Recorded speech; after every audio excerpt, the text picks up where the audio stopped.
Why, hello again, YouTube. Today, I will teach an introduction to complex analysis. So, let's do a quick review.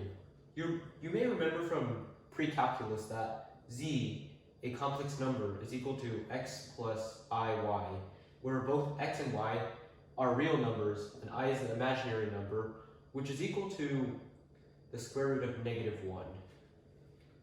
And then you may also remember that this is another way of stating r times cosine theta plus I sine theta. So if you plot this in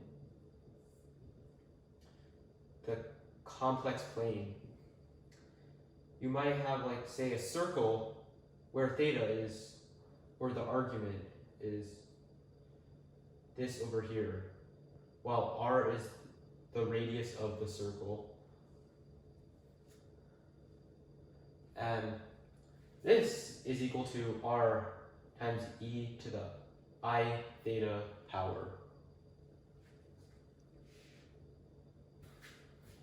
So r is also known as the modulus of z, I'll just call it z, where z is the distance from the origin to the point in question. If, say, this is a complex number, r would be this.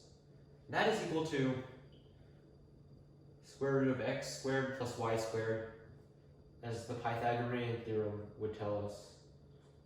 And this is also equal to square root of z times the complex conjugate of z.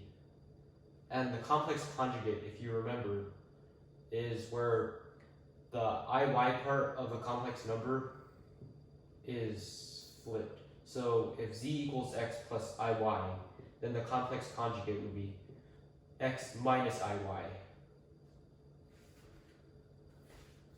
And I know you're not stupid, but I just want to quickly remind you that tangent theta is equal to y over x, as our good old trig would tell us.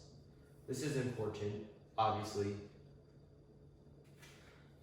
And the way that angle is denoted in complex functions or complex numbers is arg of z, or the argument of z.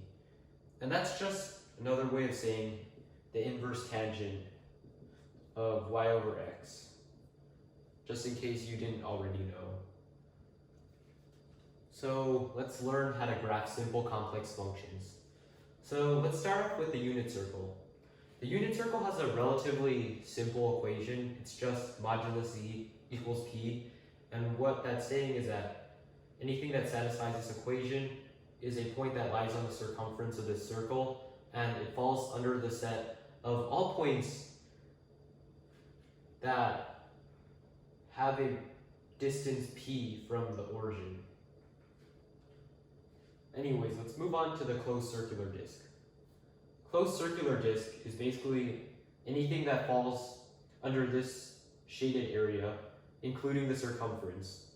And mathematically, this is just any point that is in the set of points that is p distance away from the point A, which is the center of the circle. And an open circular disk would be basically the same thing, except the circumference is off limits, so you can't have a point that's on the circumference that satisfies this function. The open disk is also known as the p neighborhood of A, just saying. And the annulus is basically just a washer. If you remember what a washer is from calculus, it's just two concentric circles where the area that falls in between the two is what satisfies this equation. So, much like calculus, complex analysis has differentiation, integration, domains, all that sort of stuff. So, let's think of the most calculus-y topic that can come to the top of my head, which is the derivative. So There are also functions with respect to z in the complex world. And there's also derivatives of said functions. So f of z, its derivative is f prime of z. And we can take the definition of a derivative from calculus 1 and transpose it over to the complex world. And we get that same definition that haunted your calculus 1 class.